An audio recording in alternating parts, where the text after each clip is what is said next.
साहिवाल से हम खबर देंगे आपको। कर्नल खालिद मलिक तमगा इम्तियाज़ मिलिट्री की deputy commissioner Sahiwal captain retired Samiullah Farooq से उनके दफ्तर में मुलाकात। इस दौरान हल्का चक 11 L8 के मसाइल पर तफसीली गुफ्तगू। इस मौके पर डिप्टी कमिश्नर ने बताया कि वो हाल ही में इलाके का दौरा कर चुके हैं। मेन रोड की तमीर जल्द शुरू की जाएगी, जबकि दीगर तरक्याती मनसूबों का भी जायज़ा लिया जा रहा है ताकि आवाम को ज़्यादा से ज़्यादा सहूलियात फ़राहम की जा सकें। बाद अज़ां कर्नल खालिद मलिक ने डिस्ट्रिक्ट बार एसोसिएशन के सदर मलिक सईद सहलकला और सेक्रेटरी बार मोहम्मद तारिक के चैम्बर का दौरा किया और उम्रे की अदायगी पर मुबारकबाद पेश की। मुलाकात के दौरान वकला बरादरी को दरपेश मसाइल और उनके हल के लिए जारी इक़दामात पर तफसीली गुफ्तगू। इस मौके पर सदर बार ने बताया कि 500 से ज़ायद वकला के लिए नई चैम्बर्स की तमीर पर काम तेज़ी से जारी है और तमाम रुकावटें दूर करके वकला को उनका हक फ़राहम किया जाएगा।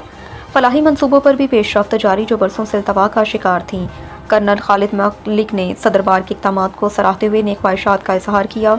इस मौके पर CEO घराब न्यूज़ मोहम्मद मुज़म्मिल खान, सफ़ीर साहिवाल, सुहेल अंजम अंसारी समेत दीगर शख्सियात भी मौजूद थीं।